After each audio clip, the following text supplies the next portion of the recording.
Halo, Assalamualaikum warahmatullahi wabarakatuh. Perkenalkan, nama aku Niki Finalaini, NIM 110221004.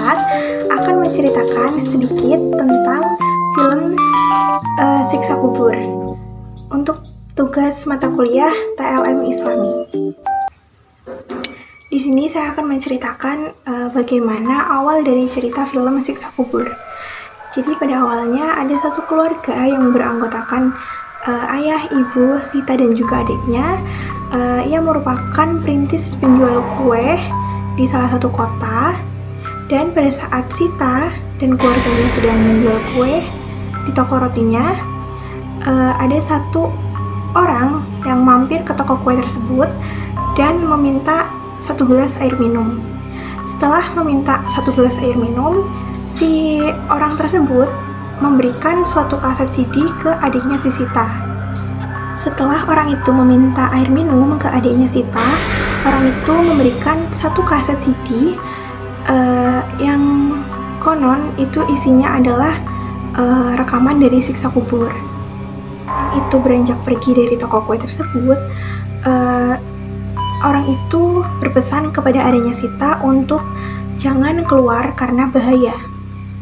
Selang beberapa menit dari orang tersebut memberikan CD kepada adiknya Sita, ada yang menyebabkan orang tua Sita, keduanya itu keluar dari toko kuenya karena ada yang mencoba mengambil uang dari toko kuenya. Tapi selang beberapa detik dari kedua orang tuanya Sita keluar, ada kejadian yang menyebabkan kedua orang tua Sita itu meninggal.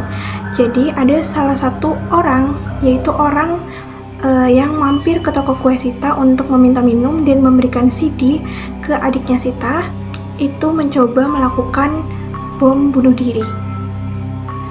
Dengan perasaan yang masih penuh dendam dan penuh keingintahuan, Sita dan adiknya mencoba kabur dari pesantren tersebut untuk mencari pelaku bom bunuh diri. Karena sebelumnya Sita sudah mendengarkan apa isi dari radio yang diberikan oleh orang asing yang mampir ke toko Sita. Tetapi setelah melakukan banyak sekali percobaan untuk kabur dari pesantren tersebut, Sita tidak bisa pergi dari pesantren tersebut karena dipenuhi amarah dan dendam serta keingintahuan mengenai seseorang yang telah melakukan bom bunuh diri di depan toko kue Sita dan mengakibatkan kedua orang Sita meninggal. Sita selalu mencari orang tersebut sampai Sita menjadi penjaga atau perawat di panti jompo. Setelah beberapa tahun Sita bekerja di panti jompo, Sita tetap pada dengan pendiriannya, yaitu mencari orang atau pelaku yang melakukan bom bunuh diri tersebut. Dan Sita tetap kekeh dengan pendiriannya, tidak percaya akan siksa kubur. Karena adanya peristiwa yang dulu yang terjadi dari bom bunuh diri tersebut, Sita sampai hingga kini tidak percaya akan adanya siksa kubur sampai Sita sendiri membuktikan siksa kubur itu. Sita merawat seorang kakek yang sudah tua dan kakek tersebut adalah bagian dari masa lalu Sita dan adiknya. Dan kakek tersebut merupakan orang yang paling jahat, dan seorang kakek tersebut adalah seorang dalang dari permasalahan pada saat Sita dan adiknya di pesantren dulu. Kakek tersebut telah melakukan pembunuhan pada santriwati yang ada di pesantren Sita dulu. Karena amarah dan dendam yang tidak terkontrol, Sita merawat kakek tersebut hingga kakek tersebut meninggal dunia, dan Sita membuktikan ada atau tidaknya siksa kubur pada kakek tersebut.